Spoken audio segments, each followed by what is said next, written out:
आज क्लास 10 द्विघात समीकरण के बारे में आप लोगों को बताएंगे। यह बताएंगे द्विघात समीकरण कहते किसे हैं, फिर बताएंगे द्विघात समीकरण के मानक रूप किस तरह के होते हैं, और उसके बाद कुछ व्यंजकों को हल करके देखेंगे कि क्या यह द्विघात समीकरण के फॉर्म में है या नहीं है, ये बताएंगे। तो मुख्य रूप से आज 3 बातों के बारे में जानेंगे। द्विघात समीकरण का मानक रूप और द्विघात समीकरण किस तरह के व्यंजक द्विघात समीकरण के रूप में होंगे, ये बताएंगे। तो सबसे पहले द्विघात समीकरण किसे कहते हैं? तो ऐसे व्यंजक जिसमें चरों का अधिकतम घात 2 हो, जिस नाम से यह स्पष्ट है, द्विघात, जिसका अधिकतम घात कितना हो 2, उसे हम क्या कहेंगे? द्विघात समीकरण। अब उसके शून्य कितने होते हैं? तो द्विघात समीकरण जब होता है तो अधिकतम घात 2 होते हैं और शून्य उसके जो होते हैं वो 2 होते हैं, शून्य भी 2 होते हैं और घात भी 2 होते हैं, तो उसे हम द्विघात समीकरण कहते हैं। उसके बाद बात बचती है कि मानक रूप इसका किस तरह का है। तो मानक रूप जब ax² plus bx plus c इस रूप का कोई व्यंजक होता है तो उसे हम द्विघात समीकरण के मानक रूप में कहते हैं। किस रूप में?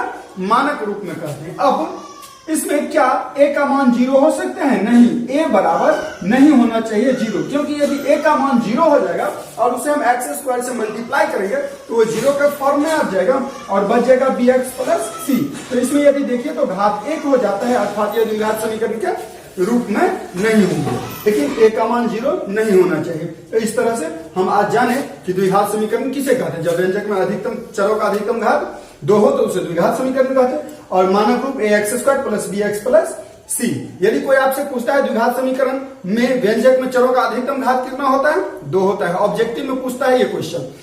अभी जो है परीक्षा में 50-50 ऑब्जेक्टिव का शेयर हो गया, 50% ऑब्जेक्टिव और 50% सब्जेक्टिव। तो ऑब्जेक्टिव में इसी तरह के क्वेश्चन पूछते हैं। द्विघात समीकरण में चरों का अधिकतम घात कितना होता है? 2 होता है। द्विघात समीकरण के अधिकतम शून्य कितने होते हैं? द्विघात समीकरण के अधिकतम शून्य जो होते हैं वो भी 2 होते हैं। तो ये आपको ऑब्जेक्टिव में जानना चाहिए। यहाँ 3 ऑब्जेक्टिव बनता है। पहला, द्विघात समीकरण में चरों का अधिकतम घात कितना होता है? 2 होता है। शून्य कितने होते हैं? 2 होते हैं। द्विघात समीकरण का मानक रूप किस तरह का होता है? ax² plus bx plus c। क्या a बराबर 0 होता है? नहीं, a बराबर 0 नहीं होता है, a बराबर नहीं है 0, इस तरह का होता है। अब चलते हैं, कुछ व्यंजक लेते हैं और उसे हल करके देखते हैं क्या यह द्विघात समीकरण के फॉर्म में है या फिर नहीं है। तो चलिए देखते हैं क्वेश्चन की ओर। जैसे कि यहां दिया हुआ है मेरे पास में एक्सरसाइज, एनसीईआरटी का एक्सरसाइज 4.1 मेरे पास में बुक उपलब्ध है, उसी से देखेंगे और उस क्वेश्चन को हल करेंगे। कुछ क्वेश्चन हम बताएंगे, फिर कुछ क्वेश्चन को आप खुद से हल कीजिए। यहाँ दिया हुआ है, जांच कीजिए कि क्या निम्न द्विघात समीकरण है। अब निम्न में क्या है? तो x प्लस 1 का होल स्क्वायर बराबर 2 इंटू x माइनस 3। अब देखिए यहाँ x प्लस 1 देखिए तो इसका स्क्वायर है, तो सिंपल सी बात है कि होल स्क्वायर है तो a प्लस b के होल स्क्वायर के सूत्र का प्रयोग करेंगे। तो आप जानते हैं a प्लस b का होल स्क्वायर बराबर होता है a square plus 2ab plus b square, 2ab plus b square. अब इसी फॉर्मूला को यहाँ पे हम उपयोग करेंगे। a के जगह पे x है तो x स्क्वायर प्लस 2ab, 2 का 2, a का मान x, b का मान 1 प्लस b स्क्वायर, 1 का स्क्वायर। 2 को x से गुना करेंगे तो 2x, माइनस 3 से 2 को गुना करेंगे माइनस 6। अब देखिए x square plus 2x plus 1 minus 2x, minus 6 को विपरीत में लाएंगे 6 इक्वल टू 0। अब x square plus 2x minus 2x, एक से दूसरा ये प्लस है माइनस है घटा लेंगे 0 हो जाएगा, प्लस 6 और प्लस 1 तो प्लस कितना हो जाएगा? 7। तो इस तरह से मेरे पास में उपलब्ध है x स्क्वायर प्लस 7। अब क्या यह द्विघात समीकरण में है? तो हाँ है। अब कहिएगा कैसे? तो इस रूप का यदि होगा तो द्विघात समीकरण होगा। तो कुछ देर पहले आपको हम बता चुके हैं कि b और c 0 हो सकता है, लेकिन a का वैल्यू 0 नहीं होना चाहिए। तो यहाँ देखिए x स्क्वायर है, इसके पीछे कुछ भी नहीं है तो एक छुपा हुआ है, इसका मतलब है कि यह x स्क्वायर के फॉर्म में है। कभी भी आपको यदि x स्क्वायर के फॉर्म में अधिकतम घात x स्क्वायर के फॉर्म में यदि मिल जाता है तो द्विघात समीकरण होगा ही।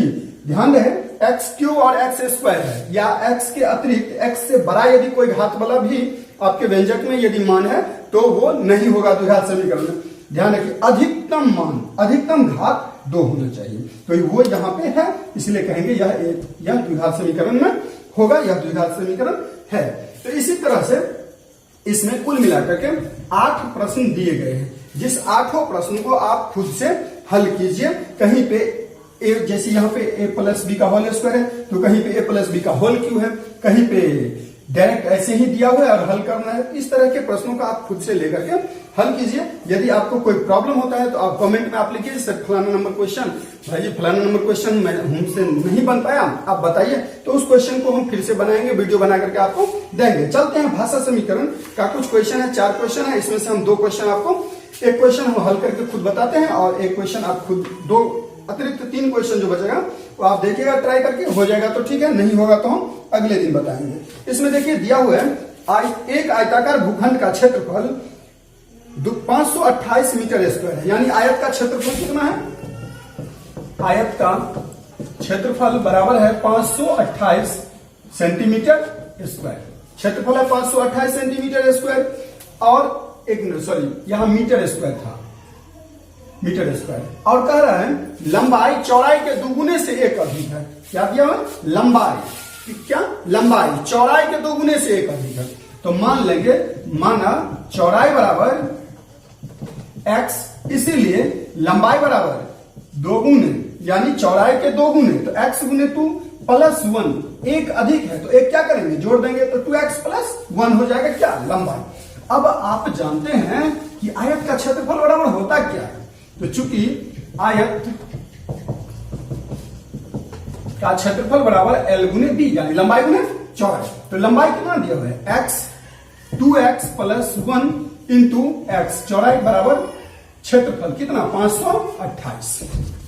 अब देखिए x को 2x से गुना करेंगे, 2x स्क्वायर प्लस x, और ये बराबर के विपरीत में है, विपरीत में इस साइड ले आएंगे तो माइनस 500 कितना 28। ये समीकरण कह रहा था क्या यह द्विघात समीकरण के रूप में होगा, तो देखिए यहाँ अधिकतम घात कितना है, एक्स स्क्वायर है, अधिकतम घात एक्स स्क्वायर 2x स्क्वायर के रूप में आ रहा है, यानी a x square plus b x plus c के रूप में आ चुका है, अतः यह कहेंगे द्विघात समीकरण है।